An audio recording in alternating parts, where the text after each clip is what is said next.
տարիներ շարունակ տեղի թե անտեղի շատ ուժեր, տարբեր ուժերի տարբեր անուններ են կպցրել, հին, նախկին, թալանչի, ոչ թալանչի, մարդիկ փորձել են, պայքարել են այս իշխանության դեմ, բայց իշխանությունը եկավ իր անշնորհք խոսույթներով, մարդկանց վարկաբեկելով, բացարձակ հաշվի չառնելով, որ դրանով իրենք մնալու են միայնակ եւ չեն կարողանալու լուծել մեր երկրի խնդիրները, ինչը մենք տեսանք փոխանակ հենվեին թեկուզ եւ նախկին փորձառու մարդկանց վրա, իրենք սկսեցին իրենց զրոյական կետից եւ տարան մեր մի հայրենիքը նվիրեցին, երկրորդ հայրենիքը նույն ճանապարհի վրա են դրել։ Դրա համար որոշեցինք կանգնեցնենք այս process-ները, քանի որ սա ընդհանուր մեր հայրենիքի, մեր ազգի գործն է, մենք ազգովի պետք է վռնդենք սրանց իշխանությունից ու հետո միասին դուք էլ օգնելու եք մեզ կառուցենք ուժեղ Հայաստան։ Մենք պետք է շուտ ջնջենք մեր իրականությունից այս 8 տարին, որ մենք ունեցել ենք։ Դա մեր ազգի խայտառակության տարիներն են։ Ինչքան շուտ մենք մոռանանք, այնքան շուտ կունենանք պայծառ ապագա, բայց ուզում եմ զգուշացնեմ, սրանք շատ նենգ են, սրանք շատ համառ են, սրանք կորցնելու բան ունեն, իրենց ատորները, իրենց թալանը, քանի որ այս տարիների ընթացքում վախի մթնոլորտ ստեղծելով մեր ժողովրդի մեջ, վախեցնելով, որ սեպտեմբերին է պատերազմ լինելու, հունիսին է լինելու, հոկտեմբերին է լինելու, իրենք պատերազմները բերել են, իրենք պատերազմները պարտվել են, հիմա բոլորը մեղավոր են, բացի իրենցից։ Բացի իրենցից, մեր վերջին 30 տարիների ընթացքում ոչ մեկը պատերազմ չի պարտվել։ Այս մարդը եկավ, միանգամից 3 պատերազմ պարտվեց, մեր ժողովրդին նվաստացրեց, հիմա ամբողջ հայ ազգը, ամբողջ աշխարհում վստահ եղեք իրենց տեղը չեն գտնում, որովհետև առաջ մենք ունեինք մի հույս, մեր հայրենիքներ, բոլորը հասկանում էին, որ իրենց լավ ու վատ օրվա տեղը կա, այսօր ոչ մեկը չի հասկանում, Սփյուռքին բացարձակ կտրել են Հայաստանի իրականությունից, քանի որ Սփյուռքում դուք գիտեք ավելի համառ մարդիկ կան, իսկ ներսում մտցրել է տոտալ վախի մթնոլորտ, բոլոր բիզնեսմենները վախեցած են, ես չեմ էլ հասկանում ինչից են վախեցած, բոլորի վրա հարյուրավոր քրեական գործեր են հարուցել, բոլորի ընտանիքները հետապնդվում են, էլ դուք ինչ ունեք կորցնելու, են որ ասում են բացի ձեր շղթաներից, բոլորին մենք պետք է զարթնեցնենք, բոլորը պետք է դուխով, ձեր նման դուխով, Հարութի նման դուխով, դա կոչվում է հայրենասիրություն, իրոք մենք հիմա հայրենասեր մարդկանց կարիք ունենք, դուք գիտեք, որ ես էլ շատ լավ կյանքով էի ապրում, երևի աշխարհի մակարդակով շատ լավ կյանքով էի ապրում, ես էլ երբ որ տեսա, որ մեր երկիրը տանում են կործանման, մեր երկիրը տանում են թրքացման, ոչնչացնում են մեր բոլոր ինքնությունները, այսինքն մի քանի տարի հետո կարող է մենք զարթնենք եւ մեր գլխավոր գործունեությունը դառնա նամազը։ Մենք շատ հեռու չենք դրանից, ձեզ չթվա թե ես ձեզ վախեցնում եմ, այս մարդիկ այսօր մենք ներկայացրեցինք մեր ժողովրդագրական տվյալները, դուք ինձ թվում է ինտերնետում տեսնեք ու գլսեք, ինչ անմխիտար վիճակում են գտնվում, մեր շրջաները ինչ վիճակում են գտնվում, սրանք միայն երկել պարելով ուզում են երկիր կառավարեն, սրանց միայն փորները կուշտ լինի, հակները շոր լինի ու մի հատ անորակ երաժշտություն միացնեն, տպավորություն են ստեղծում, որ մեր երկրում ամեն ինչ շատ լավ է, մնացել է երկելն ու պարելը, բայց իրանք սխալվում են, իմ ու Հարութի ու մեր մյուս գործընկերոջ Նարեկի հետ վրա սխալվել են, մենք շատ համառ ենք, մենք շատ ճիշտ ճանապարհի վրա ենք, մեզ դուք տեսնում եք միացել են նաև շատ հարգված ուժեր, ես նորից եմ ասում, մենք կարող էինք դաշին կազմել բոլոր ուժերի հետ, մենք չգնացինք այդ ճանապարհով, որտեղ բոլոր ուժերը տարիների ընթացքում թողել են իրենց թե լավ հետքը, թե վատ հետքը, մենք ուզեցինք հեռու մնանք այդ վատ հետքերից, չնայած դուք լսեցիք, մեզ իրենք էլ են աջակցում, բայց դաշին կազմեցինք միայն նոր դարաշրջանի հետ և միավորված հայերի հետ, որ միասին կառուցենք իսկական նոր դարաշրջան մեր երկրում, նույնիսկ այդ անունը այնքան ճիշտ է ընտրված մեր ապագայի համար,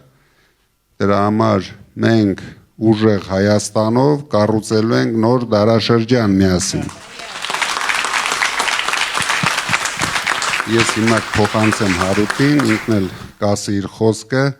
եւ ուրախ կլինեի, եթե մենք հարց ու պատասխանով շարունակենք, եթե հետաքրքրող հարցեր կա։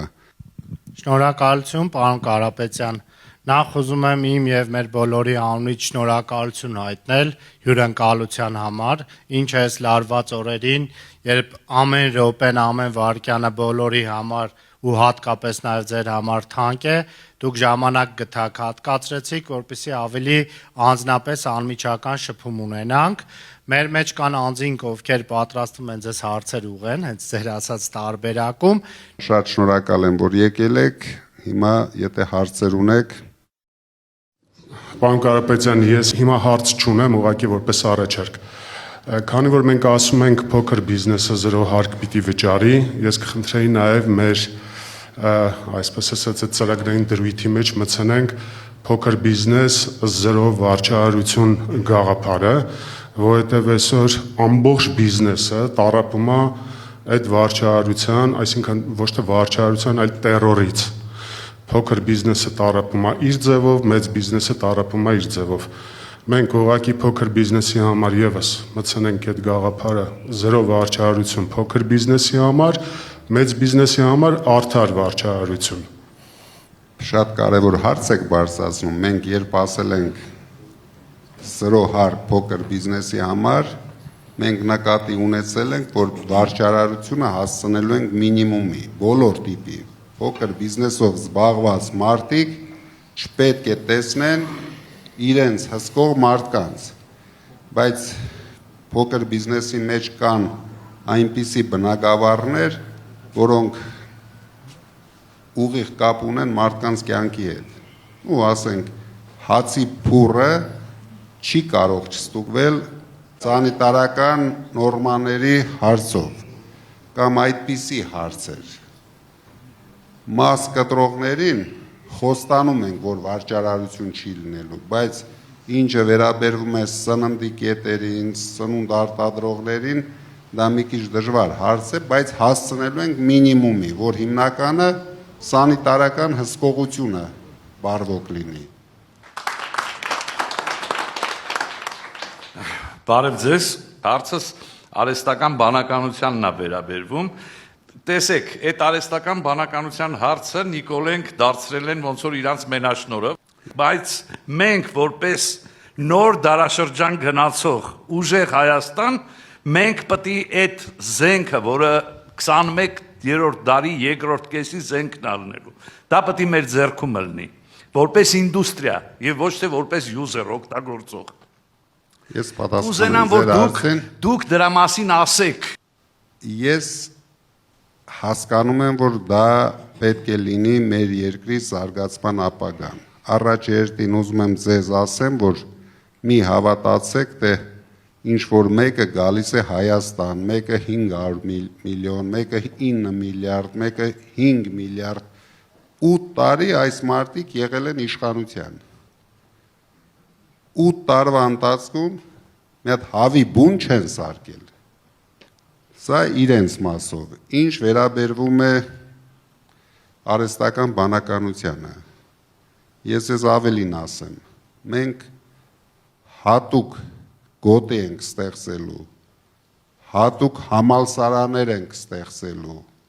ամենալավ կադրերն ենք պատրաստելու ոչ միայն արհեստական բանականության, այլ ամբողջ թվային տեխնոլոգիաների զարգացման համար։ Դրանքից կառուցվելու են ու կազմակերպվելու են ձեռնարկություններ։ Դա մենք իրոք գիտենք ոնց ենք անելու, գիտենք ում հետ ենք անելու, դրա համար դուք կարող եք չկասկածել, դա մեր 300,000 աշխատատեղերի ստեղծման գլխավոր բազաներից մեկն է լինելու։ Քանի որ մենք ունենք իրոք շատ ուժեղ երիտասարդություն, գիտակից երիտասարդություն, ու քանի որ դա շատ բարձր վարձատրվող աշխատանք է, մենք ամեն ինչ անելու ենք, որ գնանք բարձր վարձատրվող աշխատատեղեր ստեղծելու ուղղությամբ։ Մենք իրավունք չունենք լինենք թույլ, ոնց որ հիմա ենք, եւ իրավունք չունենք լինենք աղքատ, ոնց որ հիմա ենք։ Դրա համար դա մեր գլխավոր ուղղություններից մեկն է լինելու եւ դուք 5 տարի հետո նորից կհիշեք ձեր հարցը։ Տեսեք, միգուցե էլեկտորալ իմաստով այդ բարձր տեխնոլոգիաների, բիոինժեներիայի, արհեստական բանականության հետ կապված մարդիկ քիչ են, բայց մեկը դրանք այն մարդիկ են, այն գրագետ մարդիկ են, որոնց կարծիքի է։ Բայց դուք ասիք մենք ունենք, կոնկրետ մենք ունենք։ Մենք ունենք, թիմում ունենք, երկրում էլ ունենք, երկրում էլ ունենք։ Ես ասեմ, բոլոր բնակավարներում, թե անվտանգության, թե տնտեսության, թե արհեստական բանականության, մեր մոտեցումները լինելու են բոլորովին այլ։ Մենք հույսներս չենք դնելու միայն մեր վրա, մեր Հայաստանի հայկական պոտենցիալի վրա, մենք հույսներս դնելու ենք մեր սփյուռքի պոտենցիալի վրա, մենք հույսներս դնելու ենք միջազգային արդեն հաջողված խոշոր կառույցների վրա։ Բոլոր բնակավարներում մենք ունենալու ենք լուրջ խորհրդատվական կազմակերպություններ, ովքեր մեզ օգնելու են մեր երկիրը շատ արագ այս աղքատ վիճակից հանել, որովհետև ես հասկանում եմ, որ Հայաստանը փոքր շուկա է, փոքր դաշտով, ինչ կանել աշխարհի ամենազարգացած գիտելիքներով մարդը լինի, այստեղ ոչինչ չկա, փորձը չկա, մեզ պետք է օգնություն այս հարցերում։ Դա մենք արել ենք մեր կյանքում։ Ես ամբողջ բիզնեսը կառուցելիս միշտ դա արել եմ միջազգային ստանդարտներին համապատասխան։ Եթե մենք լսենք մեր մտավորականներին, ովքեր կեղտոտված չեն, ովքեր այսպայն քաղաքականության մեջ չեն ու ուզում են ունենալ ուժեղ ու փրկված Հայաստան, մեր փրկությունը կլինի եւ նաեւ PR տեսանկյունից բավական մեծ արձագանք կարող է լինել։ Մշակույթի մարդկանց մենք չպետք է խնդրենք, մենք չպետք է աղաչենք, որ դուք պետք է առաջնորդեք այս պայքարը։ Իրենք ոչ թե պետք է գան մեզ օգնելու, իրենք պետք է առաջնորդեն պայքարը։ Ինձ ոչ մեկը չի խնդրել, որ մտի պայքարի, ես բանտի խցում եմ որոշում կայացրել։ Ֆերոյանի ու մեր մյուս փաստաբանների հետ քննարկելով մենք որոշեցինք ստեղծենք շարժում, որը քաղաքական չէր, որպեսզի այս մարդիկ հասկանան, որ հաջորդ քայլը իրենց համար վտանգավոր է լինելու։ Հիմա վստահ եղեք, գլխներին են տալիս իրենց արած քայլի համար, բայց ինձ ոչ ոք չի խնդրել դրա համար։ Նույնիսկ Ֆերոյանը չի խնդրել։ Դա քո կամքը պետք է լինի։ Հիմա եթե կա ուժեղ Հայաստան եւ գլխավոր հաղթող ուժ, այդ մարդիկ իրեն գիտեն դա, պետք է քայլ անեն, շատ հեշտ կարող են ստատուսներ գրել, քննադատել նույնիսկ մեզ, մի բան սենց չենք անում, մի ուրիշ բան սենց չենք անում, դրա համար ինչը ճիշտ է, բոլորը պետք է այդ ուղղությունը մեզ ցույց տան, մենք գոռոզ մարդիկ չենք, մենք բոլորի հետ պատրաստ ենք ճիշտ ուժերի հետ համագործակցել, մենք ունենք երկու կրիտերիա, մաքուր ձեռքեր եւ մաքուր անցյալ, ով համապատասխանում է այս կրիտերիաներին, բոլորի հետ մենք պատրաստ ենք համագործակցել։ Չկա մարդ, որ մենք ասենք, սա լավ է, հետո մենք իրենց կարիքը ունենք։ Այո։ Այսինքն բոլոր կուսակցությունները, ում հետ մենք հիմա համագործակցում ենք, իրեն ձայն են բարձրացրել, ասել են, որ մենք աջակցում ենք ձեզ եւ պատրաստ ենք ձեզ հետ քայլ անել։ Մենք էլ եմ ասում, գոռոզ մարդիկ չենք, առավել եւս հիմա մենք իրենց կարիքը ունենք։ Մեր պայքարը միայնակ մարդու պայքար չի, պետք է բոլորս միասին պայքարենք, բոլորս։ Ես պատրաստ եմ հանդիպեմ մեր մշակույթի կարկառու գործիչների հետ, լսեմ իրենց խնդիրները, բայց մենք նույնիսկ այս դեպքում մեր ծրագրում ներառել ենք, որ ինչպես մանկավարժների, այնպես էլ մշակույթի գործիչների աշխատավարձերը 5 տարում 150%-ով բարձրացնում ենք, համամասնորեն ամեն տարի, ոչ թե 5-րդ տարին։ Այսինքն մենք մեր քայլը արել ենք իրենց։ Մնացածը արդեն իրենց խնդիրն է, ոնց կարձագանքեն, ինչ կանեն, մի անհանգստացեք, մենք մեր գործը գիտենք, մենք գնում ենք հաղթանակի եւ այդ հաղթանակը մենք ունենալու ենք։ Իրենք հենց դրանից սկսեցին, սկզբից ջնջեցին մեր էլիտան, որտեվ երբ կարող ես կառավարել, երբ հակազդեցություն չկա, ընդհանրապես առաջի հակազդեցությունը դուք գիտեք, մշակույթի մարդիկ են ձևավորում, բայց հիմա ցավոք Հայաստանում այլ մթնոլորտ է։ Դուք տեսնում եք եւ լսում եք ամեն օր մեր անմեղ մարդկանց գլխին սարկում են, ձերբակալում են, կալանավորում են, բայց ինձ թվում է նույնիսկ հայ ժողովուրդը զարմացած է, որ այդքան ապօրինություններից հետո մեր շարքերը ամեն օր կրկնապատկվում է։ Տեսնում են ինչքան ուժեղ մարդիկ ունենք մենք։ Ոչ մի մարդ չունենք, որ ընկճվել է, որ հետ է կանգնել իր պայքարից, Գոհարը դատարանից ուղիղ գնացել է օֆիս պայքարելու, որ 3 երեխայի մայր էր, նույնիսկ չի գնացել ամբողջ գիշեր դատարանում լինելով, երեխաներին տեսնելու, ուղիղ գնացել էր օֆիս պայքարելու համար։ Սա է հայրենասիրությունը, սա է թիմը։ Թե չէ ասենք ամեն մեկը, ես լավ գիտեմ, մեզ էլ շատ սիրուն քննադատողներ կան, կասեն կարելի է էսի սենց անել, կարելի է, եկեք անենք, առաջարկություն տվեք ինչ անենք։ Թե չէ նստել տունը ստատուս գրելու մեզ առաջարկել ինչ-որ ճանապարհ, որը մենք չգիտենք հետո ուր է տանելու, դրա համար մենք մեր ճանապարհը գիտենք, այն որ ասում են սաղ կենա հարուտը, իրար հետ գնում ենք, ես հանգիստ եմ, հարուտը ինձ խոստացել է բացարձակ հաղթանակ, դրա համար ես դա չեմ մոռանալու, Հենվելու եմ Հարութի խոսքերին, մեր բոլոր գործընկերների խոսքերի վրա ու գնում ենք առաջ։ Շնորհակալություն, որ դուք ձեր տակ տեղը թողեցիք եւ եկաք Հայաստան։ Եվ իզուր չի, որ այսօր ձեր կողքին մեր ուժեղ Գոհարն է, մեր Արմենը եւ մեր Հարութը։ Մենք, պարոն Կարապետյան, ամեն մեկս մեր տեղում կանենք ամեն ինչ, որ ամեն ինչ ավելի քան լավ լինի։ Առաջին հարցը, դուք կարող եք շատ կարճ պատասխանել։ Մենք կարողանում ենք տեր կանգնել մեր ձայներին, սա առաջի հարցը։ Միջև հիմա մեզ ասում էին, որ մենք զայները հավաքելու ենք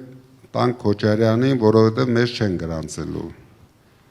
Հետո կամաց ասեցին, մեզ չեն գրանցելու։ Խելոք գրանցեցին։ Հիմա ասում են, մեզ դուրս են շպրտելու։ Գիտեք ինչ, մենք մեր պայքարը շատ վստահ տանում ենք առաջ։ Ինչ կանեն, մենք հակաքայլերը ունենք, անելու ենք հակաքայլեր։ Կա գործիքակազմը։ Ընտրախախտումներ չլինելու համար եմ ասում։ Ընտրախախտումները բոլորից սա կախված։ Պարզ է, մենք շատ լավ գիտենք, շատ լավ հասկանում ենք, մի տան վրա միջև 50, դաժե 300 մարդ են ձևակերպել, նախորոք իրենք ամեն ինչը պատրաստել են, դա նշանակում է մեր առավելությունը պետք է լինի դրանից ավել, որ մենք, մեր թիմը միշտ ասում է, մենք գնում ենք բացարձակ հաղթանակի, դա էլ նկատի ունենք, որ իրենք անելու են ապօրինություններ, ամեն օր անում են, չկա օր իրենք մեր նկատմամբ ապօրինություններ չանեն, տարբեր տեսակի, բայց դրանով էլ գեղեցկացնում է մեր ընտրական պայքարը, ապօրինությունը արտարության հետ, աղքատությունը հարստության դեմ, մեր ժողովուրդը պետք է ընտրի, սրանք մեր երկիրը տանում են աղքատացման, հայաթափման։ Այսպիսի մի հարց, ելնելով այն ամեն ինչ, որ մենք այսօր տեսնում ենք, եթե նույնիսկ մենք վերցնում ենք սահմանադրական մեծամասնություն, հնարավոր է, որ Նիկոլ Փաշինյանը չհամաձայնվի եւ մարդկանց հանի արճակատման։ Ասեմ ավելին, ելնելով ընդհանրապես աշխարհում պատմություններից, շատ հնարավոր է իր բարեկամներ Ալիևը կամ Էրդողանը ինչ-որ զորքերի տեղաշարժ անեն դեպի Հայաստան, որը որ կբերի ասված ոչ անի քաղաքացիական պատերազմի։ Մենք ունենք պատրաստի այն գործիքակազմը, որ կարողանանք հետևել եւ կառավարել այդպիսի բան չլինելու համար։ Ամենակարևորը Նիկոլ Փաշինյանը այսօր ունի աջակցություն, մեր ժողովրդի աջակցությունը։ Ինքը իր չեղածը լցնում են ավտոբուսի մեջ, բարելով գնում են ինչ-որ շրջաներ ղժղժալու։ Սա է իրանց ընդամենը գործելավոճը, իրենք չունեն մարդ, իրենք ոչ մի ձևի հնարավորություն չունեն պայքարել մեր դեմ այդ ճանապարհներով, ինչ վերաբերվում է Էրդողանին ու Ալիևին, նրանք այդ փորձերը անում են իրենց մարզպետի հետ, նրանք այդքան խելք ունեն մեր գալու դեպքում նույնիսկ չմտածեն դրա մասին։ Իրենք նշանակել են իրենց պատկերացմամբ իրենց մարզպետը Հայաստանում եւ իրենք իրենց մարզպետի հետ անում են ինչ ցանկանում են, բայց դժվում է մեր ժողովուրդը, մեր երկիրը, դրա համար դուք դրանում կարող եք ընդհանրապես հանգիստ լինել, անմիջապես է փոխվելու, անմիջապես ամեն ինչ փոխվելու է, մենք մեր կռացած մեջքը ձգելու ենք, հայ մարդը պետք է նորից հիշի, ինչպես էր ինքը 8 տարի առաջ, այս 8 տարվա կռացած վիճակից մենք դուրս ենք գալու, դա միակ ձևն է, որ Նիկոլ Փաշինյանին ուղարկենք վարչապետի հետ Ադրբեջանի շրջանները համերգ տալու, նույնիսկ ես չեմ հավատում, որ Հայաստանի շրջանները ցանկություն կունենան նրա գլխի տմտմպոցներին նայել։ Շնորհակալություն եւ մի առաջարկություն Yandex տաքսի քշողները շատ են մեր Հայաստանում, որոնք որ պաշտոնապես գրանցված չեն։ Իրոք շատ են, տասնյակ հազարավոր։ Եթե ձեր մակարդակից Շատ լավ հարց եք տալիս, մենք այդ հարցը նայել ենք, ուսումնասիրել ենք։ Իրոք անարտարությունը կա Հայաստանում եւ մենք միանգամից ուղղելու ենք դա, որտեղ ցանկացած աշխատանք դա պետք է համարվի աշխատանք։ Իրենց համար դա կլինի ստաժ։ Միանգամից, նույն օրը, նույն ամիսը։ Շնորհակալություն։ Պարոն վարչապետ, ոչ մեկ ձեզ չասեց վարչապետ, ես 40 տարվա բժիշկ եմ, մի քիչ ապագան տեսնում եմ, էլի դրա համար ասում եմ, պարոն վարչապետ։ Շնորհակալություն։ Պարոն վարչապետ, որ նայում եմ ձեր աչքերի ընթախից կա սրտի մեջ ուրախություն եւ սեր կա։ Եվ կա ժպիտ, որը խոսում է ձեր հոգու հայելին է եւ խոսում է ձեր մեծության վրա։ Ես շատ ուրախ եմ, որ վերջապես տեսնում եմ մի մարդու, որը կարող է այս երկիրը այս ճղճին վիճակից հանելու։ Մենք այս չարի վերջը տալու ենք մեր բարիությունով։ Մի անհանգստացեք։ Բարև ձեզ, պարոն Կարապետյան, մի հատ հարց էլ ես հնչեցնեմ։ Հնարավորինս արտաքին քաղաքականության մասին էլ խոսացվի։ Ես ասում եմ, մենք ունենալու ենք շատ լավ հարաբերություններ Ամերիկայի Միացյալ Նահանգների հետ, Ֆրանսիայի հետ, Ռուսաստանի հետ, մեր հարևան երկրների հետ, բայց ունենալու ենք այդ հարաբերությունները մեր ազգային շահերից ելնելով։ Մենք ցանկացած հարաբերությունից պետք է օգուտ ունենանք, մեր երկիրը պետք է օգուտ ունենա, մեր ժողովուրդը օգուտ ունենա, չգնանք նկարվենք, դուք պատկերացնում եք ինչքան գումարներ են ծախսում ամեն տուրիստական ճամփորդությունների վրա, գնում են լուրջ նստում, իրենց համար տաշ-տուշ անում, գալիս են ծախսելով բյուջեի փողերը, 8 տարվա մեջ ես իրեն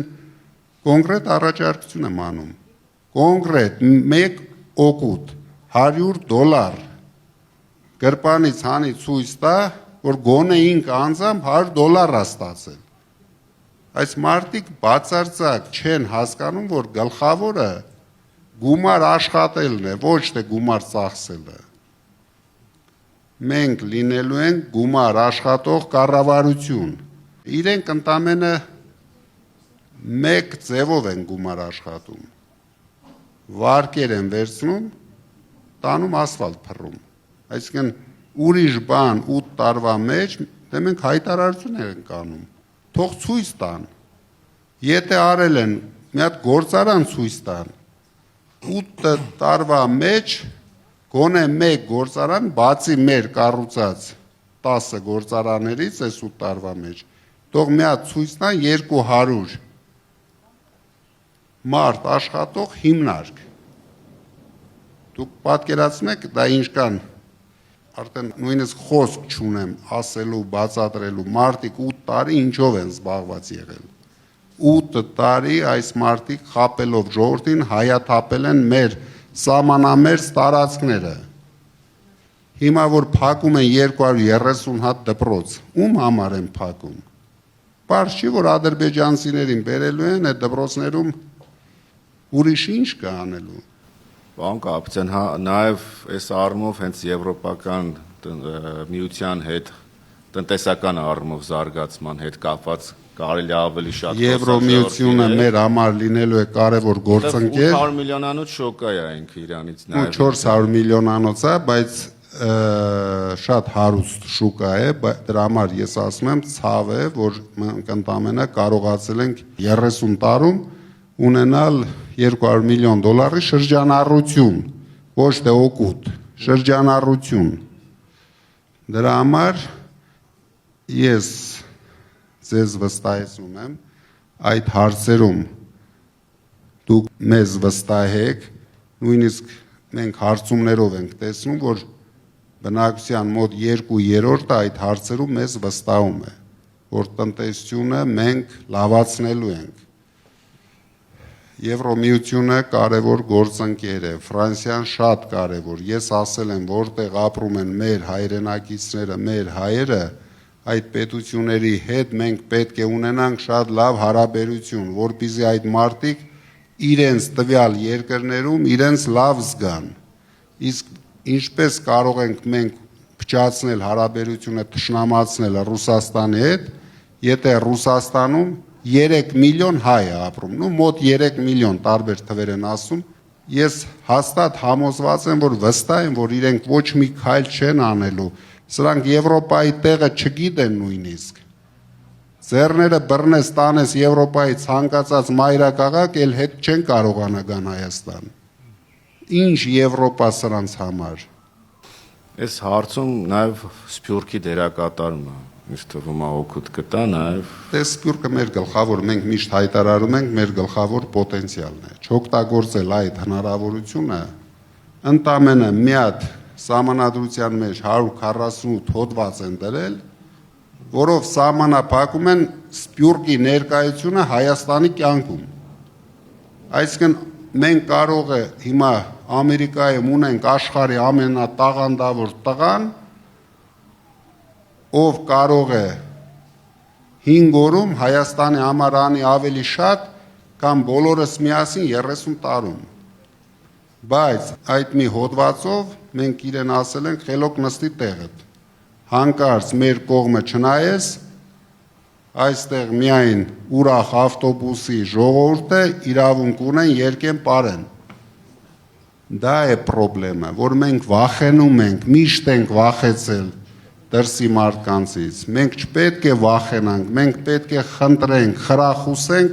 որ իրենք իրենց նոր գաղափարներով, նոր մոտեցումներով կան օգնեն զարգացնենք մեր երկիրը, գեր նպատակը զարգացնենք մեր երկիրը, որ չվախենանք Ալիևից, չվախենանք հարևան մյուս պետությունից, միայն թույլն է վախենում, ուժեղ երկիրը չի վախենում ոչ մեկից, ճիշտ հարաբերություն կառուցող երկիրը չի վախենում ոչ մեկից, եթե դու վստահություն ես ներշնչում քո գլխավոր գործընկերների հետ, հաստատ իմացեք, նրանք միշտ քո կողքին կանգնած են լինում, թե Ամերիկան, թե Ռուսաստանը, թե հարևանը, ուրիշ տարբերակ մենք չունենք, քանի որ ինչքան հնարավոր էր արդեն վարկաբեկեցին ու փչացրեցին, ու ամեն օր դա անելու են, Ալիևը նստած հայտարարելու է, այս մարդը գնալու է թմբուկ նվագի, որտեղ նույնիսկ վախենում է,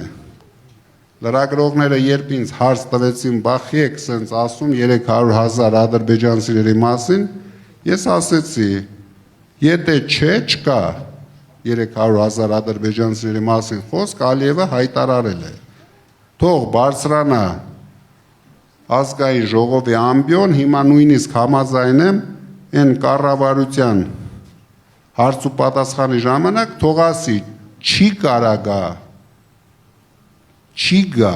300,000 ադրբեջանցի, բախի չի ասում, արդեն 2 շաբաթ անցավ, որտեղ վախենում է, որտեղ ինքը գիտի իր գլխի գալիքը, բայց դա կապելու է նորից հայ ժողովրդի գլխին ու հայտարարելու արդեն 5-րդ հանրապետություն մենք ունենք, կիսա հայկական, կիսա ադրբեջանական հանրապետություն, նոր հռչակագիր է մեզ պետք, էս է, ամբողջ բնութագիրը սա էր։ Շնորհակալ